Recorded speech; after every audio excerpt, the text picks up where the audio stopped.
دوستای عزیز هنرمندم، اومدم با یک ویدیو دیگه در مورد لاکچر زدن از ریشه، اینکه چجوری لاکچر بزنیم که بتونیم از ریشه این کار رو انجام بدیم، یک کار تمیز باشه، بلیک خوبی داشته باشه.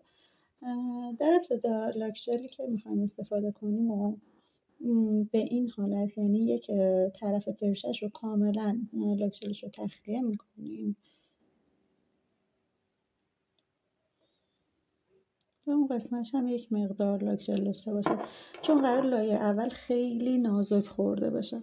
لایه اول که میزنیم و خیلی خیلی نازک و به دور از ریشه باید اجرا کنیم. ریشه لاکچر رو باز میکنیم، سمت پایین میایم،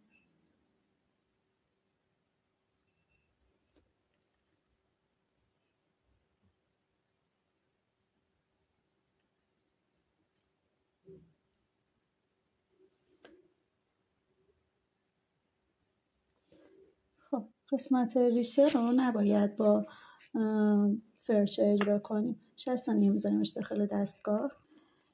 با استفاده از قلم طراحی قسمت ریشه‌ای که لاکچر اجرا نکردیم و خیلی آروم لاکچر اجرا میکنیم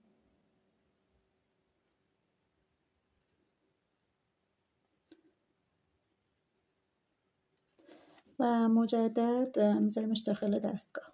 بعد از اینکه از دستگاه خارج کردیم، لایه بعدی رو با فرشه خود لاکچر اجرا میکنیم و باز هم باید لایه نازک بزنیم، یعنی ما تو هیچ قسمتی مجاز نیستیم که حجم زیادی از لاکچر رو برداریم و بزنیم روی ناخن. چرا؟ چون برقه لاکچر کنده میشه. لاکچرهایی مثل لاکچرهای پاستیلی، لاکچرهایی که پیگمنت پایینی دارن و ما رو گول میزنن و حس میکنیم که باید لایه های ضخیمی بزنیم، این کار اشتباهه. باید لایه ها رو خیلی نازک و به دفعات بالا انجام بدیم.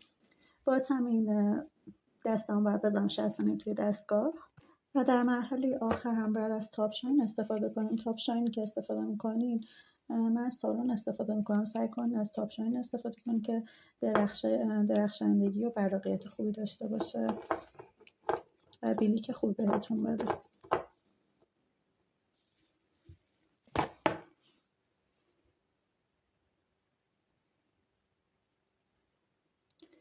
تاپ شاینتون رو اجرا میکنین، دستتون رو برمیگردونین چند ثانیه و داخل دستگاه میذاریم. امیدوارم که مفید بوده باشه. تا ویدیوی بعدی، خدا نگهدار.